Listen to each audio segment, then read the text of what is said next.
sa live ni Gusgusin, sinabi niya na sana raw ay unahin siya ni MG. Sana makagago pag nagkita tayo, umpisahan mo. Para magsama tayong dalawa sa loob ng ulo. Doon mo pakita yung tigas mo. Do, wala kang kakape. Hila mo, buntot mo. Tignan natin kung may tapang ka. Mamahaling ka namin doon. Bibigyan ka namin ng welcome. History. Susunod na namin yung yakap soon. Siyempre, marami kami. Yung trip. Ipilahan ka namin. So ito ho, mga terminolohiyang ito, literal na pang-kriminal, mga kahombre ko. At dito, mapapansin natin na unang bagsak pa lang, kalbo agad. So, alam niyo yun, mga kahombre ko. So, dito pa lang ho, makikita na natin na lahat ng pinagsasasabi niya, sa kanya bumabalik. Para magsama tayong dalawa sa loob ng ulungan. Anong sama-samahan kita? Gusto ko taguan ko sa ilong. Easy lang, ha? Hindi kita sasamahan, Norman. Mag-isa ka dyan, bungbong. Unggoy! Unggoy yan! At meron ho akong bali-balita, mga kahombre. Mukhang nanahimik talaga si Norman. Kasi nakulat ang lahat. Nayanigo ang tumbong. Ay, ang mundo ni Norman. Meow! Nang siya'y nadonat at biglang pinantahan niya ang mga tao sa preso na donat mo ako. So, mukhang nadonat niya. Sa isang live ni Norman Gusgus, may nag-comment din ho. Boss, aminin mo na sa sarili mo na wala ka na. Ay, marami ho ako. Hindi ako nawawala. Gusto ko nga wala na ako para manahimik na ako. So yun, no? Mukhang gusto niya na nga talagang mawala at natupad din ho yun, mga kahombre ko. Tuluyan akong naglaho si Norman Magusi, mga kahombre ko. Sabi, alam niyo, mga kahombre ko, kung meron ho tayong tinatawag na genie in a bottle, dito, mga kahombre ko, ang genie literal ho na si Norman. Norman in a bottle. Gusto ko nga wala na ako para manahimik na ako. Saktong-sakto, mga kahombre ko, nawala na rin yung pangalan Francis Leo Barcos.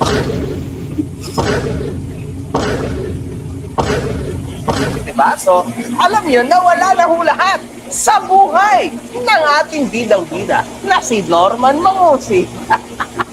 Alam nyo, sa mga taong gusto maging successful, sa tingin ko, dapat kontakin mo si Norman. Kasi siya na ang bagong Madam Auring, mga kahombre ko. Lahat ng sinasabi niya para sa sarili niya at para sa mga tao, nagkakatotoo. So kung gusto niyo ho, mga kahombre ko, na maging successful kayo, tarantaduhin niyo si Norman. Pikunin niyo si Norman kasi lahat ng isasagot niyang mga trash talk at kabulastugan sa inyo, mangyayari sa kanya. Sabi ko sa anak ko, gawin mo na lahat ng kasalanan. Patatawarin ko na. Basta maging mapagbigay ka sa tao namin. Pag hindi mo yung ginawa, sabi niya sa mga anak ko, bata. Isusunod. So, awa ng Diyos. Ang baon ng araw-araw ay 2.5. Ang kakainin niya, mga 150, 200. Yung 2-3, pamimigay sa klase. Sumasakit ang ulo ko. Hindi naman ganun. At dito, Hindi naman ganun talaga kasi wala naman talaga. Ikaw nga wala kang pampasirox, papabaon mo pa sa anak mo, 2.5. Diba?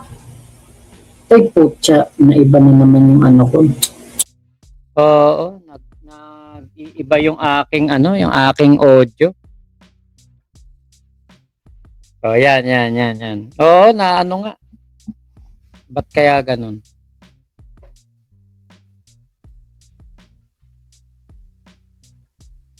Iba, imagine ninyo wala kayo makain ni Casper. Wala kang pampasirox. Oh. Tapos, sasabihin mo, 2.5 baon ng anak mo?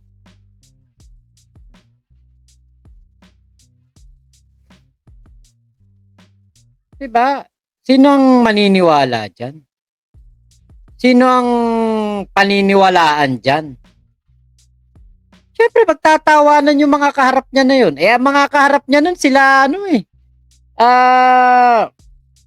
Roy Binson yata, sila Res Cortez. Yun yata yung mga kausap niya doon kaya kaya mahirap paniwalaan naman talaga tong mga pinagsasasabi ni Kulaong kasi nga wala naman talagang yan. Wala naman talagang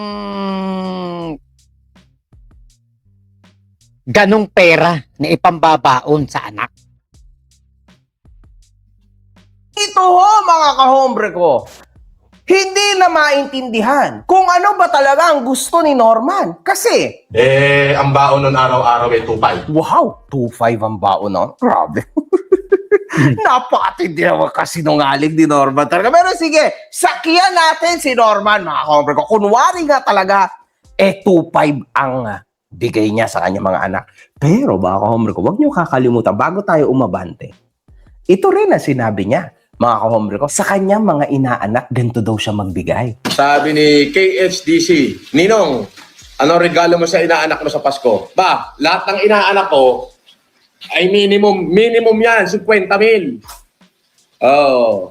Pero, mga kahombre ko, ayon ho, sa mismong inaanak niya na anak ni Casper, Ninong niya po yun, pero hindi naman niya po pinuntahan, yung mga Pasko, hindi naman po. wala rin na ibigay sa kanyang inaanak. Zero. Wala po.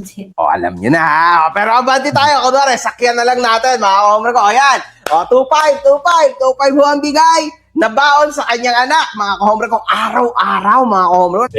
Ang baon nun araw-araw ay 2.5. Napakatindi nito. Pero nasa 150 hanggang 200 lang daw ang nagagastos. Ang kakainin niya, mga 150 to 200. So, wow. Ang tindi. At dito ho, 2-3 daw, mga kahombre ko, ay ipinamimigay sa kanyang mga kaklase. Yung 2-3 pamimigay sa klase. So, wow. Napakabait at talagang huwad na huwad ang anak ni Norman, mga kahombre. Eto kapag tanongin niyo ako sa nag-aaral yung anak, tanongin niyo ako sa nag-aaral sa public school. Hindi sa private. Mapapaisip ka Putang na, kung private pa yan. Kung St. Paul, sa Bukawi, yan. Baka maniwala pa tayo, 2.5 baon, mayayaman talaga mga nag-aaral dyan Pero yung katulad ni Kulaong na walang malamon, magpapabaon pa ng 2.5, katarantaduan yan. Mga kahombre ko, kakaiba ho, nagmana talaga kay Norman Mangusin. Isang matulunging tulongges, mga kahombre ko. Napakabait ho talaga nito. Magbibigay lang kami ng konting pasasalamat para sa mga estudyante. Yan ay dahil sa inyo. Part ng advocacy ko yan. At dito, nasabi ng kanyang ama na, Sumasakit ang ulo ko. Mana sa'yo. Yung bigay mo Hindi naman ganun. dito sinasabi mo na hindi naman pala ganyan ang ibig mo sabihin. So ano ba talaga ang ibig mo sabihin? Tumulong na nga, ika mo, di ba?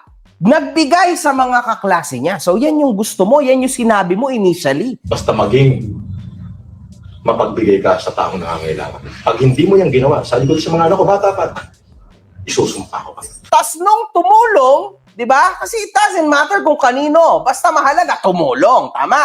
O, ito naman na sinabi mo. Sumasakit ang ulo ko. Mana sa'yo. Yung bigay mo Hindi naman ganun.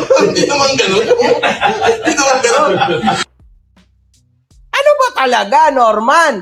Kahit ata anak mo, masasapak ka sa ulo pag ganyan ka, di ba? Grabe to, mga kahombre ko, napakatindi. Anak niya na ho yan, mga kahombre ko, talagang pinagsisinungalingan niya pa. Baka Norman yan! Bobo! At dito ho, meron siyang pinagmalaki, mga kahombre ko. Oh. Wala ba akong pambayad ng abogado?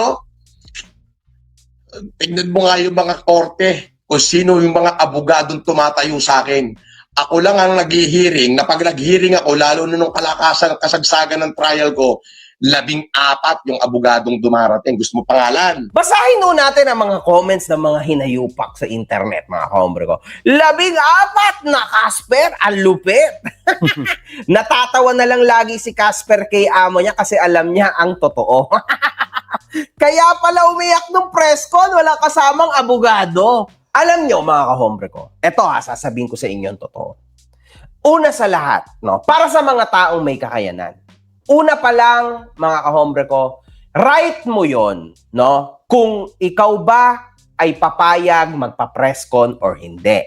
Ngayon, hindi mo kaya. Tama, hindi mo kaya kasi, syempre, mas malakas si CIDG, hindi, magpapa-press con ka. Syempre, may abogado kang pipigil dyan. Tama? Yun ay kung totoo. Eh, lalo na to, mga kahombre ko, ilan daw ang abogado? Ako lang ang nag-hearing, na pag nag-hearing ako, lalo na nung kasagsagan ng trial ko, 14 yung abogadong dumarating. 14 ang abogado, mga kahombre ko. So, ibig sabihin, kung 14 ang abogado niya, Diyos ko, sigurado ko, walang Norman Mangusi na ihaharap sa press con sana nung araw na yon. Tama.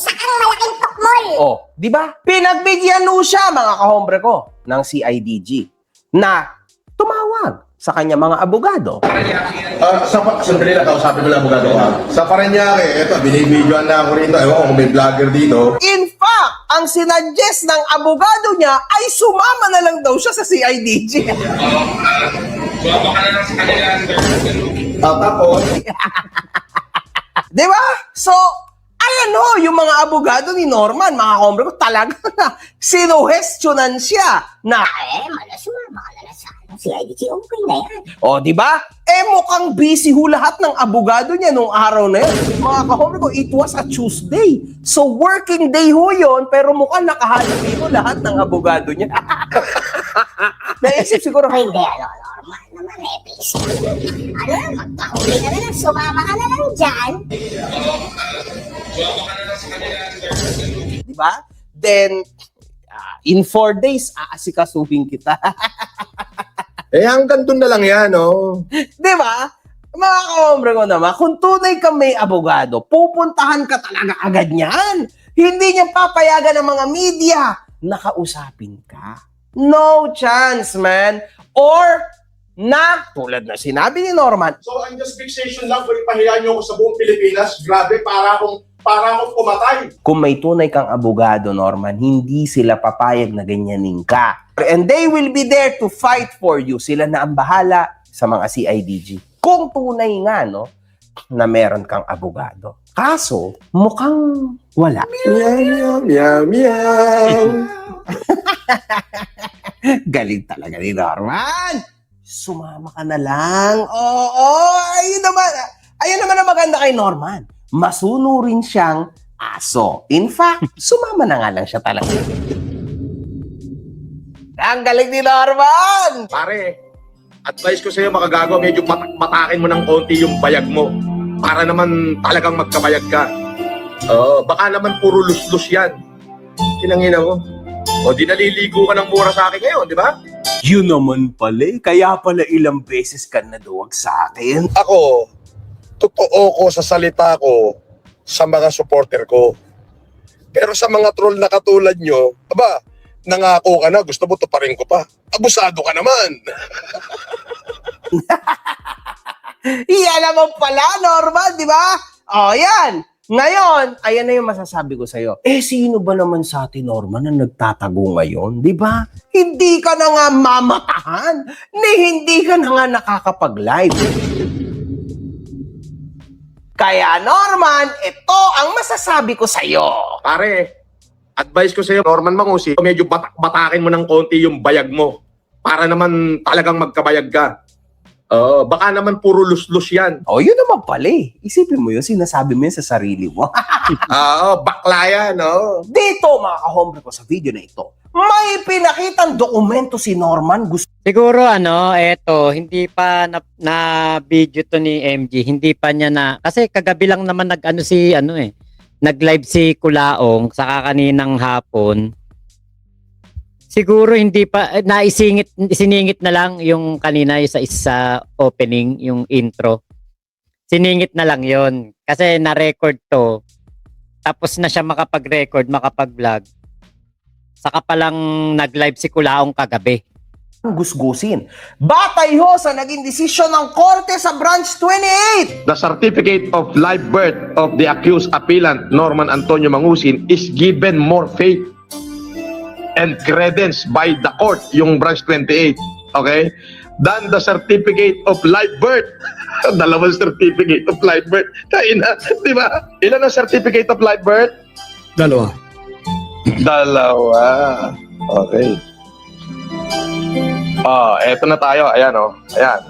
Ayan ang pirma ni Judge. At dito ho, parang tuwan-tuwa pa si Norman, mga kahombre ko. Pagkakaroon niya ng 2 birth certificate, mga kahombre ko, napakatindi ho nito. Grabe. Grabe talaga mga kamatis, mga kaibigan. Mga kahombre ko, ang sinasabi lang naman ho at pinapahayag lamang naman ho ng papel na ito ay mas binibigyan nila ng diin ng birth certificate itong Norman Mangusin kesa sa Francis Leo Marcos. Kulang na lang ho sabihin ng korte na peke kasi yung Francis Leo Marcos na birth certificate.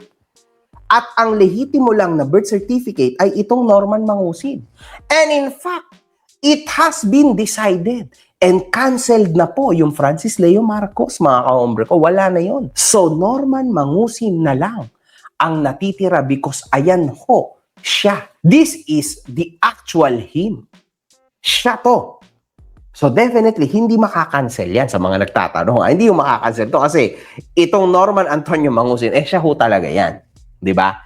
Ayan yung tunay na siya. So ayan ay isang Pilipino at dapat lang na siya ay may birth certificate dito sa ating bansa. Hindi ho yan makakancel. Grabe naman kayo. So, ayan na yun. 'Di ba? Sa huli ho, sa dulo ng video, kahit dati to longest pa rin talaga si Norman, abay pinakita pa rin ho niya ang pirma ng presiding judge sa dokumento na yan, mga kahombre. Ilan ang certificate of live birth? Dalawa. Dalawa. Okay. Eto na tayo. Ayan, oh. Ayan. Ayan ang pirma ni Judge. Napakatindi ho talaga ng pagmumukha nito. Pero kami, dahil kami may respeto, i-blur ho namin yan. Nagpakita rin ho ng messenger conversation si FG kung saan makikita natin dito na tapos na raw si kalinisan ayon sa ombudsman. Yes, sabi ng mga tao sa ombudsman, tapos ka ngayon, kalinisan. Ang yabang niyan po talaga ang gusto naming gawin mo, sir. Kasuhan silang lahat. Hindi sila tama, hindi talaga tama ang ginawa nila, siguro yun. So, etong nagsalita na ito ay si Norman yan, mga kahombre ko. Sabi ng mga tao sa ombudsman, tapos ka ngayon, kalinisan. So, alam nyo naman, kilalang kilala nyo naman, kahit nagtatago siya behind sa messenger, kitang-kita naman, mga kahombre ko, na si Norman talaga itong nag-message na ito. So, comments, mga kahombre ko. Kagalang-galang na mahal na taga-Office of the Ombudsman Philippines. Ma'am, sir, may sinabi po ba kayo na ganito daw po kay Commissioner Ralph Kalinisan? Ibinibida na naman po kasi niyang hipokritong scammer na pekeng Marcos na iyan para makapang-uto na naman sa mga OFW at ibang inuuto niya sa online. Kung ano-ano na naman pinapangalandakan at ginagawang istorya sa kung kani-kanino na walang ebidensya. Magyabang kasi nagpapatupad ng batas, palibhasa di nyo kaya mapaikot si Commissioner Ralph. Kaya pinaplastik nyo lang pala. Dikit pa kayo ng dikit kay gusgusin, mamalasin kayo forever. So, yan. So dito, no, kung ako sa Ombudsman of the Philippines, dahil ito'y lumalaking issue ngayon, no, sana mabigyan nyo ito ng pansin at literal na magkomento kayo dito kasi baka masira kayo. Dahil totoo nga ba na meron kayong sinabing ganito? Kasi kung ganyan, di ibig sabihin noon, hindi tayo fair. Tandaan nyo, korte yun. So dapat fair kayo, di ba? Nasa gitna, balanse lang. Hindi pwede na meron kayong kinakampihan.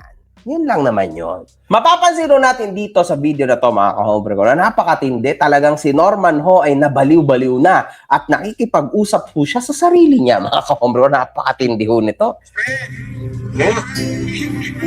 Alam mo bang nandito na ako? Dito, alam mo na. Ano ka naman?